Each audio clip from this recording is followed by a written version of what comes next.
최근의 기업 시장은 기업의 수만큼이나 빠르게 변화하고 있으며 기업이 상품이나 서비스의 가치를 일방적으로 전달하던 시대에서 소비자에게 기업의 가치를 맞추는 시대로 전환되었다. 그리고 기업은 이제 새로운 패러다임인 브랜드적 사고로 전환해야 하는 시기이다. 브랜드란 단순히 기업의 로고를 지칭하는 것이 아니다. 기업 본연의 가치이자 기업의 존재 이유여야 한다. 이제 성공하는 기업의 브랜드 전략에 대해 살펴볼 때이다. 브랜드란 사람들이 왜 관심을 가져야 하는지, 그들의 문제 해결에 어떻게 도움을 줄 것인지로부터 시작되어야 한다. 이것은 우리에게 익숙한 문제로부터 뜻밖의 답을 내놓는 것으로부터 출발한다. 킵스는 레드앤틀러의 창업자이자 저자가 브랜딩한 사례로 탈모 방지 솔루션을 제공하는 회사이다. 레드앤틀러는 핵심 타겟 고객층인 20대 남성들이 특급 비상사태가 되지 않는 이상 심각하게 대응하지 않는다는 특성에 주목했다. 그리고 그들은 심각한 상태가 아닌데 호들갑 떠는 걸 나약해 보인다고 생각하는 특성도 있었다. 탈모도 걱정이고 대머리가 되는 것도 싫지만 문제가 좀 더 심각해지면 그때 가서 생각해보려고요. 이에 대응해 레드앤틀러는 행동하는 남성에게 라는 슬로건을 내세웠고, 탈모를 치료하는 것은 나약함이 아니라 유능하다는 증거이자 미리 생각하고 행동한다는 표시라는 것을 강조했으며, 이는 곧 성공으로 이어지게 되었다. 브랜드의 가치가 제품의 물리적 특성과 일치할 때 소비자의 감성을 자극한다. 올버즈는 레드앤틀러의 대표적인 통합 브랜딩 사례이다. 올버즈는 친환경 소재를 그들의 제품에 사용한다는 가치를 확실히 보여주었고, 이는 소비자 감성을 자극했다. 하지만 이에 그치지 않았다. 지속 가능한 소재의 제품은 기존 신발에 비해 매우 편안한 착용감을 주었고, 미니멀리즘에 입각한 절제된 디자인까지 더해지자 소비자에게 크게 어필할 수 있었다. 힌지는 소셜 데이팅 앱으로 소비자가 진정으로 원하는 것이 무엇인지 주목했고, 브랜드 철학과 제품의 성격이 일치할 때 어떤 일이 일어나는지 보여주는 사례이다. 힌지의 핵심은 단연 레드앤틀러가 기획한 삭제되려고 태어났어요 라는 슬로건이다. 대부분의 사람들은 끝없는 만남보다는 특별한 누군가를 만나 연애하기를 갈망하기 때문이었고, 이 방식은 적중했다. 또한 슬로건을 상징하는 캐릭터, 로고 디자인 및 캠페인 등 브랜드 철학과 맥을 같이 하는 전략을 실시한 것도 주요했다. 힌지는 결국 코로나19로 미국 데이팅 앱 시장이 급성장한 분위기를 타고 미국의 주요 데이팅 앱들 중 2020년 가장 큰 성장을 이룩했다. 브랜드의 가치와 방향성을 명확하게 정의한 기업은 소비자들끼리 서로 깊은 유대감을 느끼게 할 수 있다. 하지만 이것이 SNS에서 좋아요나 구독자 수라고 오해해선 안 된다. 같은 브랜드를 선택한다는 것은 취향 이외에도 가치관을 공유한다는 의미이며, 이러한 동질감이 기존의 커뮤니티와 구별되는 브랜드 커뮤니티만의 특징이다. 브랜드 커뮤니티를 잘 활용한 사례로 스위트 그린이라는 기업을 살펴보자.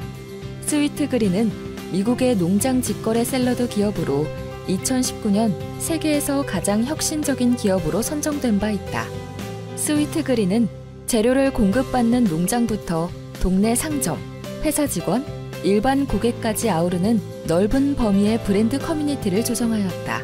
체인점은 보통 동네 상점을 몰아내는 적으로 여겨졌지만, 스위트 그린은 점포 오픈 시 건물의 원래 구조를 보존하는 전략을 사용해 마찰을 줄였으며, 커뮤니티를 통해 소비자와 유대감을 조성했다. 그리고 이러한 화합을 브랜드 DNA로 삼아 그들의 영역을 지속적으로 확장할 수 있었다. 브랜드의 핵심 가치를 일관성 있게 유지하면서도 의외성을 보여 긴장감을 갖게 하면 앞으로 이 브랜드가 무슨 일을 벌일지 궁금하게 만들 수 있다. 가장 효과적인 방법은 서로 어울릴 것 같지 않은 이미지를 조합하는 방식이다. 거만하고 소심한, 강인하고 얼빠진, 이런 식으로 말이다. 기존 관념을 깨트리는 방식도 좋다. 현재 방식에 안주하지 않고 인식을 뒤흔드는 예를 들면 지금은 물론 이렇게 하고 있지만 꼭 그래야만 할까요? 이와 같은 방식이다. 레드앤틀러가 기획한 캐스퍼의 사례를 살펴보자. 캐스퍼는 가장 평균적인 사이즈의 침대 단 한 종만을 판매하는 사업으로 런칭해 기존의 업계 관념을 깨뜨렸다. 다른 한편으로 캐스퍼가 추구하는 기술 혁신의 묵직한 일관성 위에 깜찍하고 재미난 캐릭터를 조합했다. 캐스퍼의 뉴욕 지하철 광고는 매트리스를 연상시키는 기존의 관행적인 광고 규칙을 탈피해 업계에 큰 이슈를 만들었다. 레드앤틀러의 창업자이자 저자인 에밀리 헤이워드는 브랜드에 대해서 이렇게 말한다. 브랜드는 창업자가 회사 성장과 더불어 직원들과 함께 만들어가는 조직 문화이자 세상의 변화에 따라 기업이 무엇을 제공할지 끊임없이 진화시키는 과정이에요. 힘들게 왜 그래야 하냐고요? 이런 과정이 모여져 브랜드 이미지를 확립시키고 사람들은 여기에 열광하니까요. 기업을 지지하는 강력한 브랜드 덕후가 여기서 탄생하기 때문이죠. 지속적인 브랜드 진화 과정이 충성 고객을 만들어낸다. 도서명 미치게 만드는 브랜드. 저자 에밀리 헤이워드. 출판사 알키. 또야? 우리 가족은 이사해. 새 친구들은 어색해.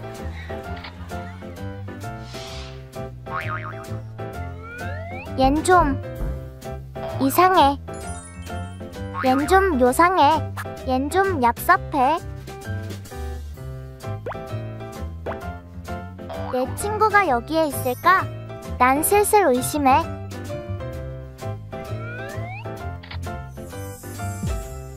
당근 싫어. 찾았다. 이상형. 찾았다 너. 먹을래? 우린 처음. 인사해. 고마워. 놀이터 가자. 끝나고 놀자고. 약속해. 와. 야, 여기로 가야지. 키키키키키키. 이제 나도 좀 타자. 크크크크크크. 그런데 알고 보니 얘도 좀 이상해. 요상해. 얍삽해. 새 학교, 새 교실, 새 친구들에게 익숙해질 수 있을까? 제1회 사계절 그림책 대상 수상자. 내 마음 시읒시읒히읗 김지영 작가 신작. 도서명 내 친구 이응 시읒히읗. 저자 김지영, 그림 김지영. 출판사 사계절. 서울은 어떤 도시인가?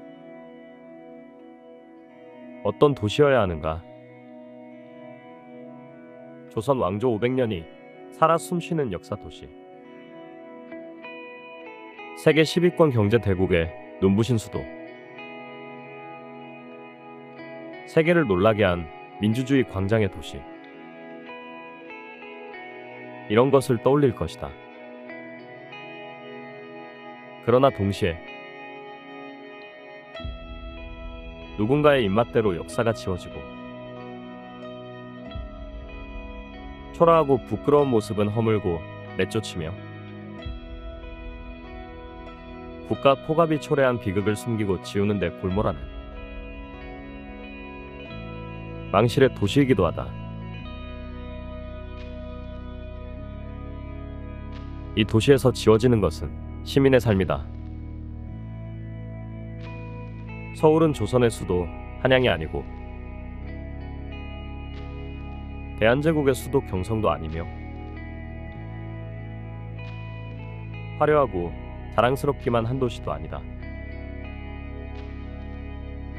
서울은 시민의 도시이다. 초라하고 때로 부끄러운 모습이라도 그것 또한 서울이다. 애써 가꾸고 보존해야 할 소중한 역사이다. 문헌학자 김시덕의 시민의 도시 답사기. 문헌학자 김시덕의 서울 걷기. 2002년에서 2018년. 도서명 서울선원. 저자 김시덕. 출판사 열린 책들.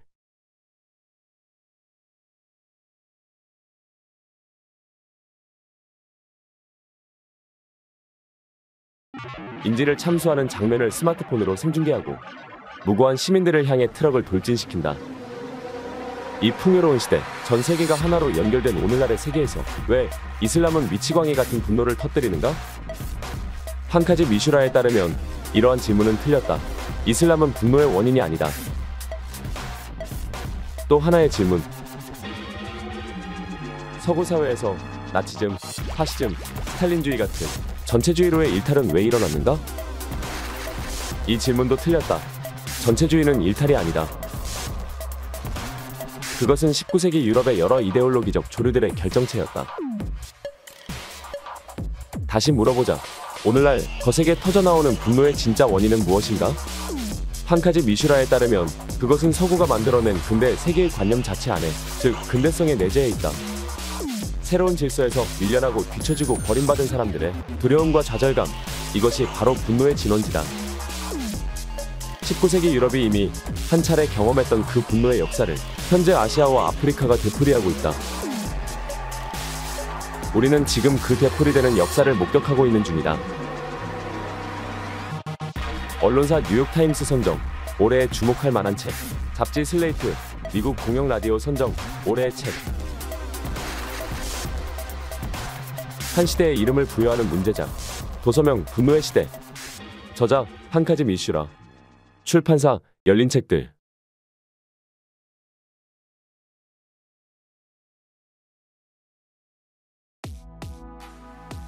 우주 개발 시대. 인류가 우주로 나가면서 우주 곳곳에 스테이션이 지어졌다. 스테이션에는 사람이 살고 더 나은 기회를 찾아 지구에서 이민을 오는 사람도 있었다. 그렇게 지어진 스테이션이 하나, 둘, 셋, 넷, 어느 틈에 9개. 이제 인류는 좁은 지구를 떠나 드넓은 우주에서 삶을 개척할 수 있게 된 것일까? 천만의 말씀. 우주는 여전히 지구의 소나기에 있었다.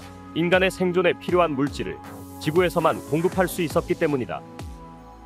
상선들은 스테이션을 돌아다니며 필요한 자원을 공급해 주었다. 그들이 지구에 돌아올 때면 필요한 자원은 막대한 이익으로 변해 있었다. 지구는, 이른바 지구 컴퍼니는 이 막대한 이익에 취해 있었다. 그러던 어느 날, 저 멀리 펠리라는 행성이 발견되었다.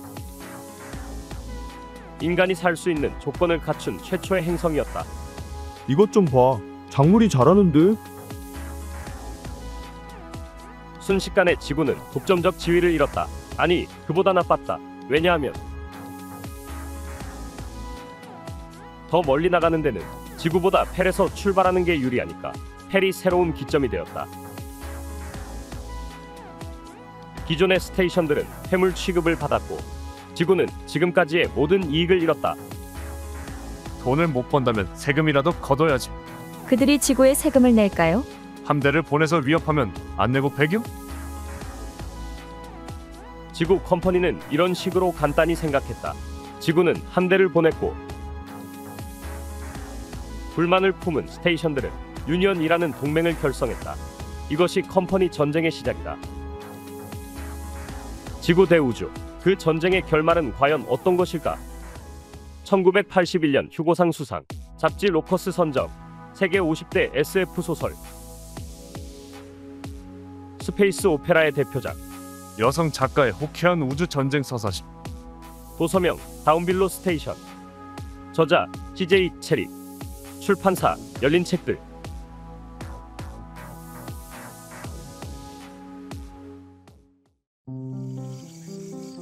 매미들이 노래하는 아침. 달달달 뜨겁게 달아오른 트럭. 시원하게 차오르는 달콤함.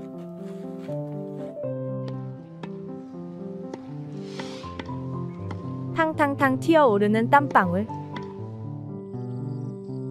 사르락 사르락 춤추는 풀.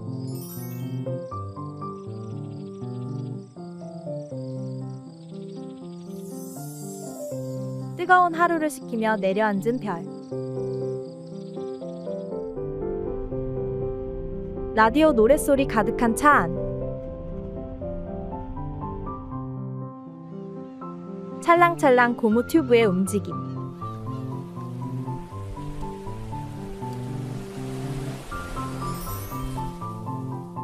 도서명 여름빛. 저자 문진아.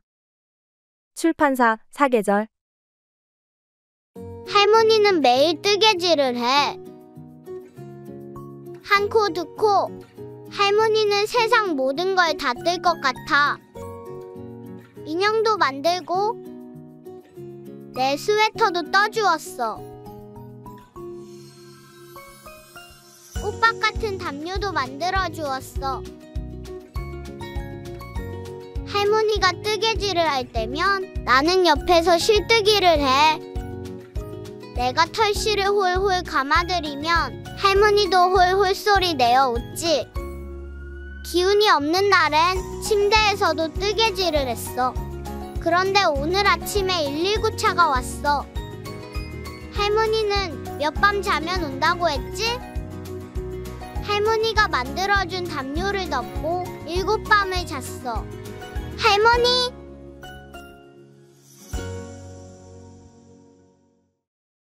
도서명 한 코 두 코.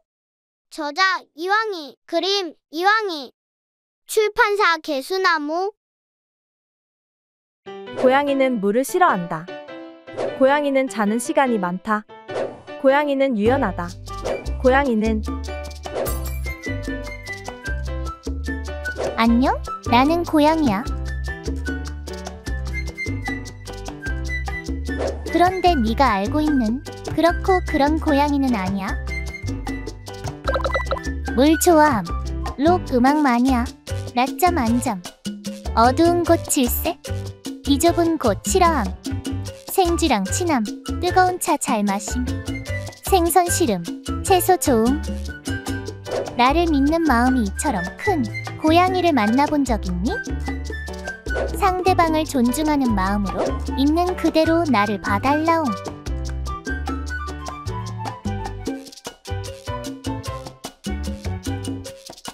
그런 고양이가 어딨어? 고양이는 그렇고 그래야지. 여기 있잖아. 설마 내가 고양이가 아니라고 생각하는 건 아니겠지?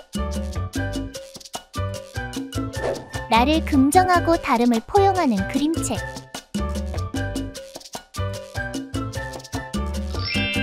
도서명 나는 그렇고 그런 고양이가 아니야. 저자 젤라. 출판사 끄임도러리니.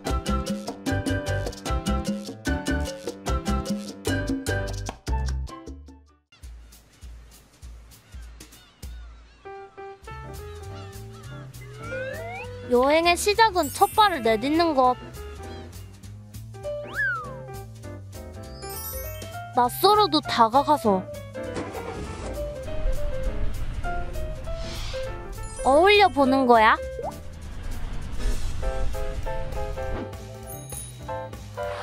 뜻하지 않게 멀리 갈 수도 있어.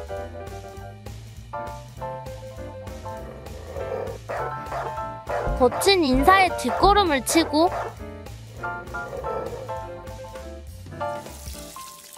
온몸으로 끌어안기도 해.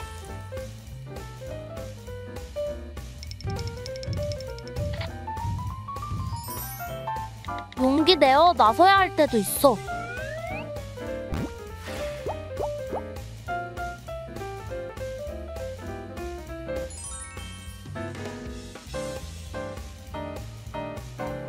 흐느르늘 문어다운 몸짓으로 새로운 세상을 끌어안는 도서명 문어의 여행.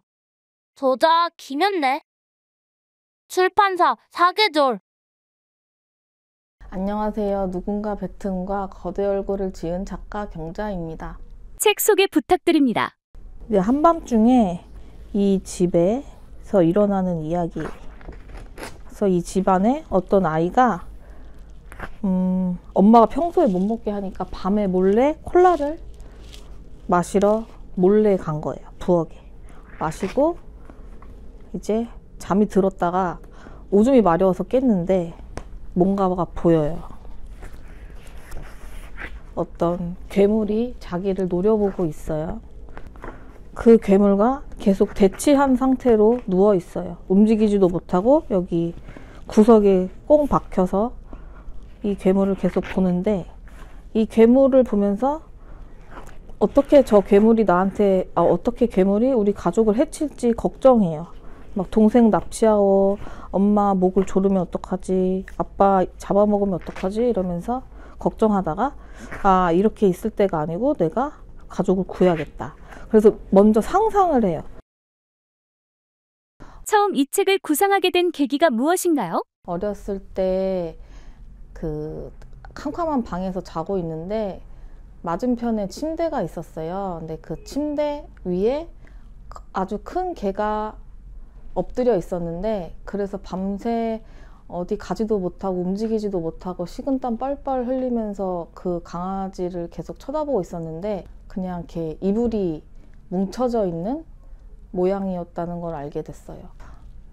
작품을 통해 전달하고 싶은 이야기는 어떤 걸까요? 그렇게 아이가 계속 상상하면서 무서워하기만 했는데 그냥 벌떡 일어나서 불을 켰으면은 어땠을까? 이렇게 생각하면서 너무 무서워하지 말자. 생각보다 상대가 별거 아닐 수도 있으니까, 이런 이야기를 담았습니다. 작품 속 아이에게 부모님은 어떤 존재였을까요? 부모님이 무서운 대상은 아니고 부모님에게 인정받지 못하는 상황을 두려워하는 것 같아요. 이 아이는. 끝. 작업하면서 가장 재밌었던 또는 어려웠던 장면이 있다면? 가장 재밌게 작업했던 거는 그 엄마 목을 조르면 어쩌지? 아빠는 잡아먹힐 거야. 그 장면 그릴 때가 제일 재밌었고, 그 외의 장면이 다 어려웠던 것 같아요. 근데 그 중에 제일 좀 어려웠던 게 애 방을 그리는 게 좀 풀컷으로 꽉 차게 그리고 싶었는데 그거가 고민이 많이 됐던 것 같아요. 작업이 잘 안 풀릴 땐 어떻게 하세요? 그냥 여러 가지 음악을 들으면서 상상을 하는데, 거대 얼굴은 좀 공포 이야기이기 때문에 공포 미스테리 음악도 많이 들었고 그랬어요. 공포스러운 이미지도 좀 많이 보고.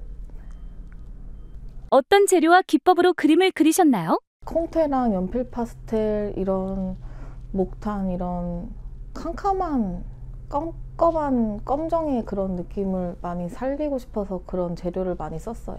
이게 제가 빨간색이랑 검정색을 쓴 이유는 콜라가 주로 된 색깔이 빨간색이랑 검정색이라서 그걸 썼는데, 그 두 가지 색감이 좀 무서운 공포 분위기를 자아내기에 적합하다고 생각해서 그렇게 썼습니다.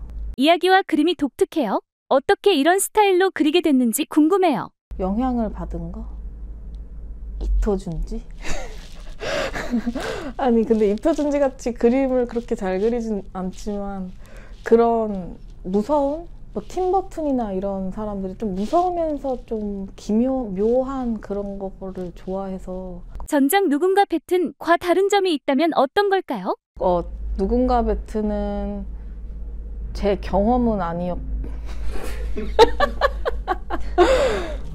일단 그거는 이야기를 이제 지은 거고, 거대 얼굴은 제가 겪은 이야기를 그린 거기 때문에 그 경험을 잘 녹여내 보려고 신경 썼습니다. 구상 중인 다음 작품이 있나요? 뭔가 사람 사이에 막 얘기하고 이런 걸 그리는 걸 좋아하는 것 같아요. 갈등도 그렇게 그리고. 잠자라고 있어요. 제가 차기작으로 잠자를 그리고 있는데요. 그거는 뭔가 잃어버린 것들에 대해서 그리는 이야기예요. 그러니까 나도 모르게 잃어버린 거, 그런 걸 그리고 있어요. 다 그리셨잖아요. 네. 아니 뭐 그린 척 해야 되지 않을까? 영상에는. 다 끝냈지만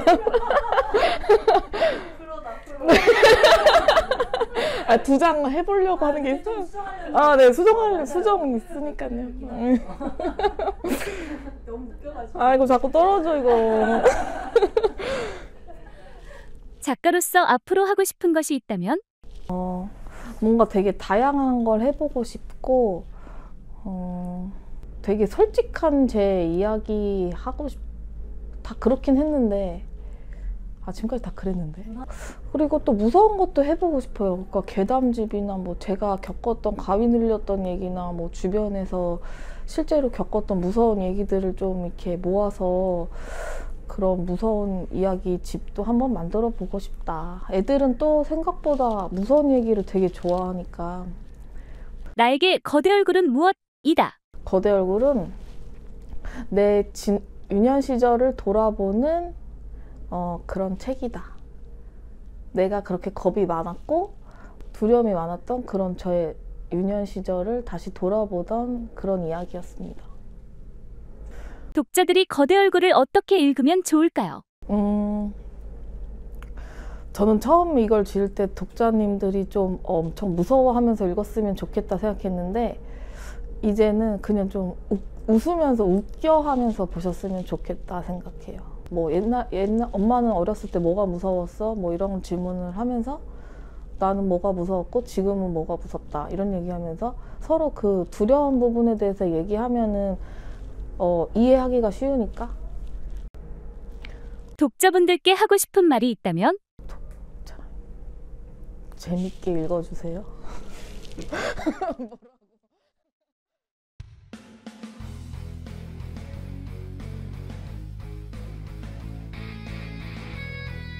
언제나 우리를 보고 있어. 우리 등 뒤에서 말이지. 그러다 컴컴한 밤이 되면 그 모습을 드러내. 두려움은 온갖 걱정을 만들지만 소중한 것이 무언지도 알려주지. 내가 얼마나 우리 가족을 사랑하고 있는지, 지켜주고 싶은지. 거대 얼굴은 그냥 나의 헛된 상상이었을까? 이제 그런 건 더 이상 중요하지 않아. 저 거대 얼굴이 상상이든 아니든 나에게는 우리 가족을 지킬 수 있는 용기가 있다는 걸 알았거든.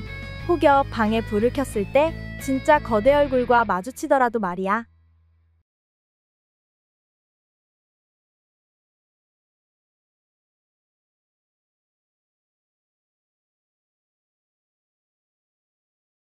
도서명 거대 얼굴. 저자 경자. 출판사 고래뱃속. 숲속에 소문난 겁쟁이 에버그린. 수프 배달 심부름을 해야 해요. 엄마는 바쁘시대요. 겁은 났지만 에버그린은 숲으로 떠났습니다. 에버그린이 엄마와 함께 사는 집을 떠나 그 길에서 많은 친구를 만났어요. 숲속 빈터에서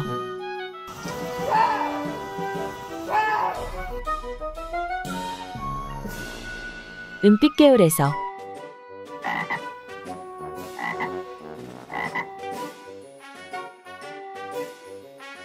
태어나 처음 겪는 일들도 있었어요. 에버그린은 무시무시한 모험 끝에 무사히 심부름을 마칠 수 있을까요? 우와! 칼데콧 대상 수상작가 매튜 코델 신작. 도서명 겁쟁이 에버그린. 두근두근 첫 심부름. 저자 매튜 코델. 출판사 미세기. 모르는 사람의 그늘 살고 싶었다. 우울과 살아야 한다면 죽기 싫어 떠난 30일간의 제주 이야기. 나 우울증이래. 우울증이라는 내 말에 친구들은 낄낄대며 웃었다. 야, 정신 차려. 먹고 살기 바쁘면 우울할 틈이 어딨냐. 나도 따라 낄낄대며 웃어버렸다. 내 슬픔의 기저에는 무엇이 있을까? 제주 바다의 숨비소리. 제주와 30일을 숨쉬며 내 깊은 슬픔에 취해본다. 박차고 수면 위로 올라오고 싶다. 제주의 숨비소리와 함께 나의 우울을 가름한다. 도서명 죽기 싫어 떠난 30일간의 제주 이야기. 저자 임기현. 출판사 커리어북스. 변치 말자 약속했던 당신의 친구는 지금 어디에 있습니까?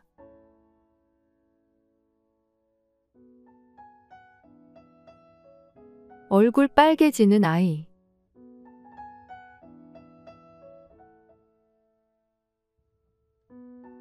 꼬마 바르슬렌 까이유는 아주 행복한 아이. 아주 행복한 아이로 지낼 수도 있었다. 얼굴이 빨개지기 전까지는 말이다. 넌 부끄럽지도 않니? 부끄러워요. 하지만 얼굴이 빨개지지 않는걸요.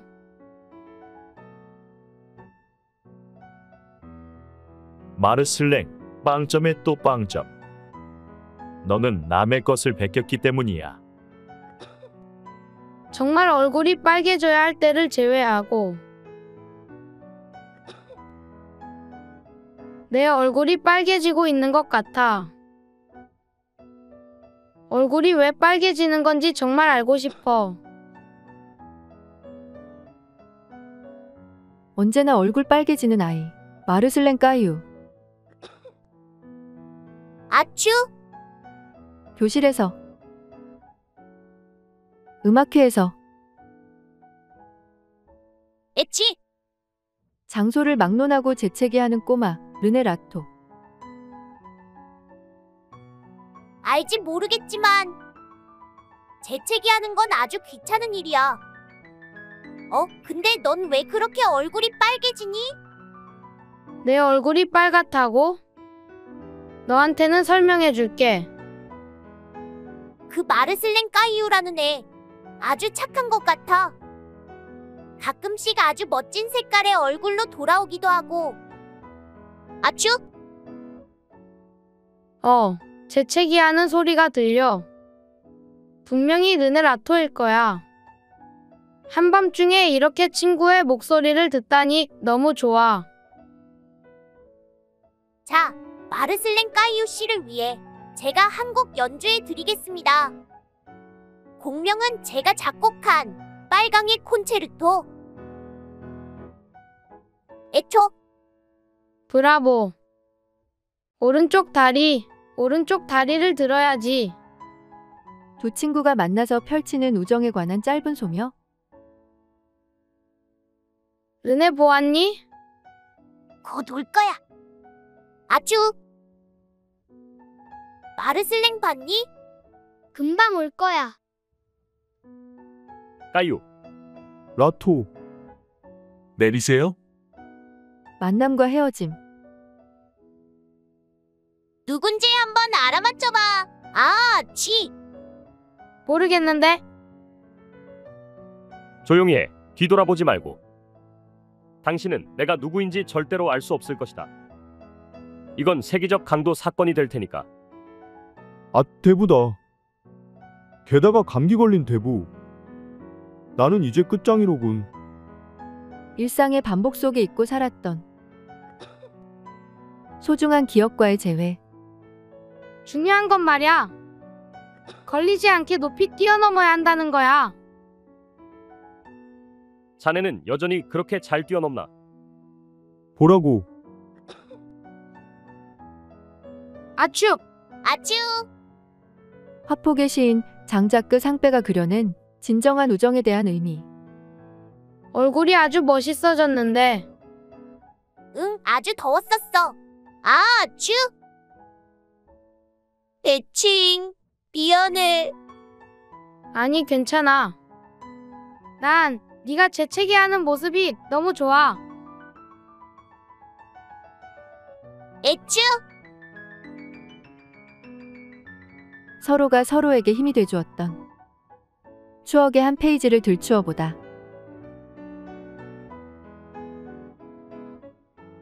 으치. 변치 말자 약속했던 당신의 친구는 지금 어디에 있습니까? 가슴 한켠에 간직해둔 내 친구를 만나는 시간.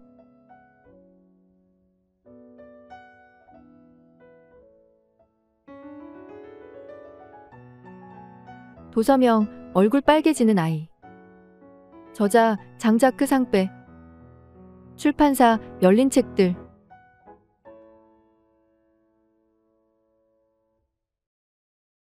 본 영상은 문화체육관광부 국립장애인도서관에 수어, 음성 지원을 받아 제작, 재구성한 것입니다.